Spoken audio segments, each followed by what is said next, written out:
Vamos falar sobre SNA. Hoje eu estou trazendo aqui um material que eu construí durante os estudos de Social Network Analysis, mais voltado aqui para análise de fraudes e de Health Analytics.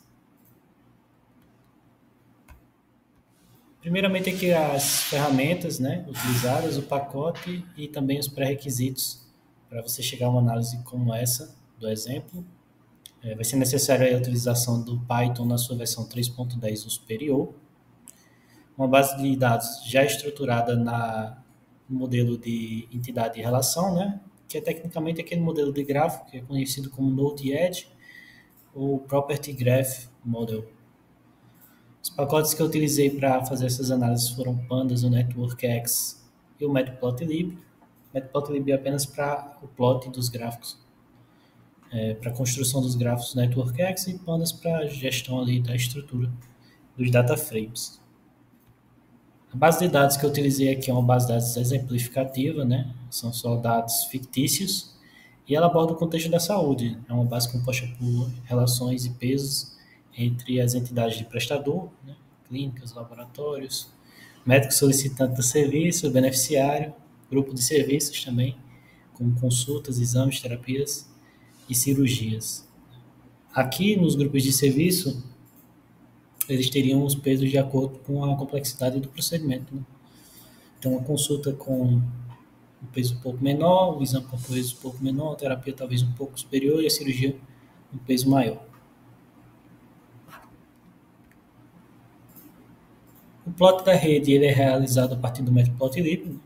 Estrutura o código lá no Python com o NetworkX, e o Matplotlib ele traz essa representatividade gráfica. Aqui está um pouco pequeno, mas eu teria aí as cores representando o tipo do prestador, se é laboratório, clínica, hospital ou médico. E as relações elas são feitas por meio dos grafos, né? Por nós e também por arestas. São os nose e os edges. Aqui o peso ele é representado também pelo tamanho do círculo do nó e pela espessura da aresta. Então, essa conexão realizada, por exemplo, do Dr. João ali embaixo com o hospital lá em cima tem uma aresta mais espessa, é representatividade de um peso um pouco maior nessa relação. As características da rede, quando a gente constrói esse tipo de relacionamento de rede, existem algumas métricas que podem ser observadas, como o grau de entrada, a intermediação, a proximidade, PageRank e o autovetor. Esses 5 foram os que eu utilizei no exemplo, mas também existem outros que podem ser utilizados. Vou deixar alguns exemplos ali embaixo, como Density, Clustering, e Modularity, Diameter e outros. A mais popular aqui seria o primeiro grau de entrada, que é o In Degree Centrality. Esse é mais voltado para explicar as conexão de entrada e de saída dos grafos. Aqui a seguir eu replico o plot da rede, né, que a gente fez com aquela base exemplificativa, e eu trago alguns exemplos aqui das métricas em questões mais práticas para ser visualizado. Quando a gente vê o grau de entrada, por exemplo, o médico central ali, que é o Dr. Carlos, ele tem uma grande grau de solicitação para aquele hospital inferior, que é o hospital central. E o hospital central também recebe várias conexões de outros médicos. Então, esse representaria um grau de entrada alto entre esses dois nós. Na intermediação, não houve nenhum caso nesse exemplo, mas ali na esquerda eu coloquei uma conexão fictícia entre a doutora Sofia e a doutora Ana. Então, se você perceber, pode ser um cenário do tipo que a doutora Sofia ela é de uma região mais afastada e ela atende o beneficiário, e que é um caso mais específico. Sempre que ela atende esse beneficiário, ela precisa encaminhar ele para outra médica, que seria aqui no caso a doutora Ana, e a Ana encaminhar esse paciente para o hospital da criança. Então, existiria uma relação de intermediação.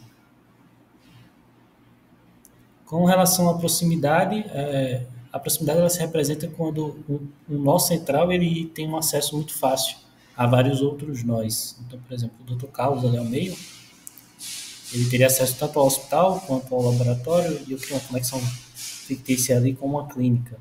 Então, ele seria um nó com uma proximidade alta, já que ele consegue distribuir seus encaminhamentos, suas solicitações, dentre vários prestadores dessa rede.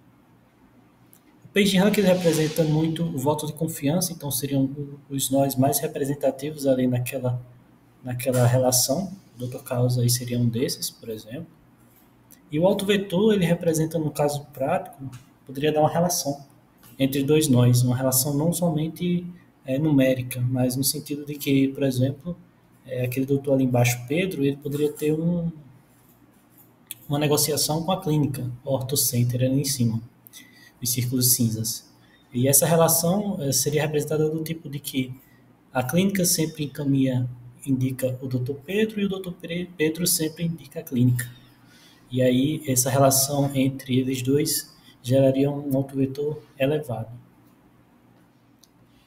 Essas métricas elas também podem ser utilizadas para alimentar modelos de machine learning, como por exemplo ali o Isolation KNN, e justamente porque elas representam as conexões entre essa rede. Então ela passa a informação de como as entidades elas se relacionam, né? E a partir disso eu consigo treinar modelos para entender esses padrões de relação. Eu agradeço, vocês podem também me seguir aí no LinkedIn, caso queiram mais conteúdos como esse. E também, caso queiram, podem entrar em contato comigo lá na mensagem, eu respondo assim que possível.